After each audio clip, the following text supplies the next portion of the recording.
ವಿದ್ಯಾಗಾಗಲಿ ಮೆಡಿಕಲ್ಗಾಗಲಿ ಒಂದು 50% ಕೊಟ್ಟರೆ ಎಲ್ಲರಿಗೂ ಅನುಕೂಲ ಆಗ್ತದೆ.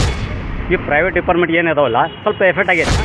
ಮನುಷ್ಯ 100 ರೂಪಾಯಿ ದುಡ್ದಂದ್ರೆ 80 ರೂಪಾಯಿ ಖರ್ಚಾಗೋದು. ಇನ್ನು ಜನ್ರೇಷನ್ ಒಳಗೆ ದುಡಿಮೆನೂ ಭಾಳ ಕಟ್ಟಾಗಿದೆ. ನಾವು ದುಡಿಯೋದು ಎಷ್ಟು?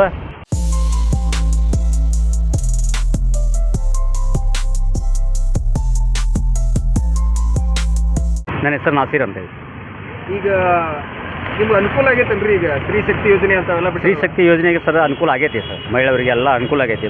ಯಾಕಂದ್ರೆ ಬಡವ ಬಗ್ಗರಿಗೆ ಅದು 2000 ರೂಪಾಯಿ ಏನು ಸಿದ್ದರಾಮಯ್ಯ ಸರ್ಕಾರ ಅವ್ರು ಕೊಡ್ತಾ ಇದ್ದಾರೆ, ಅನುಕೂಲತೆ ಆಗೈತಿ ಸರ್. ಯಾಕಂದ್ರೆ ಈಗಿನ ಜನ್ರೇಷನ್ ಒಳಗೆ ದುಡಿಮೆನೂ ಭಾಳ ಕಟ್ಟಾಗೈತಿ, ಬೆಲೆ ಏರಿಕೆ ಜಾಸ್ತಿ ಆಗೈತಿ. ಅದರಿಂದ ಅದು 2000 ರೂಪಾಯಿ ಏನು ಕೊಟ್ಟರಲ್ಲ, ಮನೆ ಅನುಕೂಲತೆ ಆಗೈತಿ, ಸಾರ್ವಜನಿಕರು ಆಗೈತಿ. ಯಾಕಂದ್ರೆ ನಾವು ದುಡಿಯೋದು ಎಷ್ಟು ಅದ್ರ ಮ್ಯಾಗೆ ಡಿಪೆಂಡ್ ಆಗ್ತೈತಿ.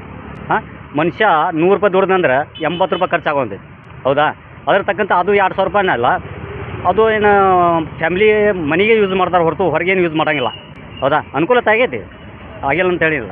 ಅದರಲ್ಲಿಂತ ಸರ್ಕಾರ ಒಂದು ಯೋಜನೆ ಏನು ಸ್ವಲ್ಪ ಟಫ್ ಆಗೈತಿ. ಯಾವುದಂದ್ರೆ ಇದು ಫ್ರೀ ಯೋಜನೆಯನ್ನು ಬಸ್ಸಿನ ಕೊಟ್ಟರಲ್ಲ, ಅದರಲ್ಲಿಂದ ಸಾರ್ವಜನಿಕರಿಗೆ ಸ್ವಲ್ಪ ಬಸ್ನರಿಗೆ, ರಿಕ್ಷಾ ಆಗಲಿ ಟ್ಯಾಕ್ಸಿಯವ್ರಿಗಾಗಲಿ ಈ ಪ್ರೈವೇಟ್ ಡಿಪಾರ್ಟ್ಮೆಂಟ್ ಏನು ಇದಾವಲ್ಲ ಸ್ವಲ್ಪ ಎಫೆಕ್ಟ್ ಆಗೈತಿ. ಸರ್ಕಾರಕ್ಕೂ ಲಾಸ್ ಐತಿ ಸರ್ ಇದ್ರಾಗ. ಅದು ಫ್ರೀ ಪಾಸಿಂದ ಏನು ಬಸ್ಸಿಂದ ಅನುಕೂಲ ಐತಿ ಅಂತ ಹೇಳ್ತಾರಲ್ಲ, ಅದು ಕ್ಯಾನ್ಸಲ್ ಮಾಡಿ ವಿದ್ಯಾಗಾಗಲಿ ಮೆಡಿಕಲ್ಗಾಗಲಿ ಒಂದು 50% ಕೊಟ್ಟರೆ ಎಲ್ಲರಿಗೂ ಅನುಕೂಲ ಆಗ್ತೈತೆ. ಯಾಕಂದ್ರೆ ಭಾಳ ಜನ ಈಗ ಫೀ ತುಂಬಲಾರ ಸ್ಟೂಡೆಂಟ್ ಅದಾರ. ಹಾಂ, ಅದಕ್ಕೆ 50% ಗೌರ್ಮೆಂಟ್ಲಿಂದ ಏನಾರ ಇವ್ರು ಕೊಟ್ಟರೆ ಭಾಳ ಅನುಕೂಲ ಆಗ್ತೈತೆ ಅಂತ ಹೇಳಿದ.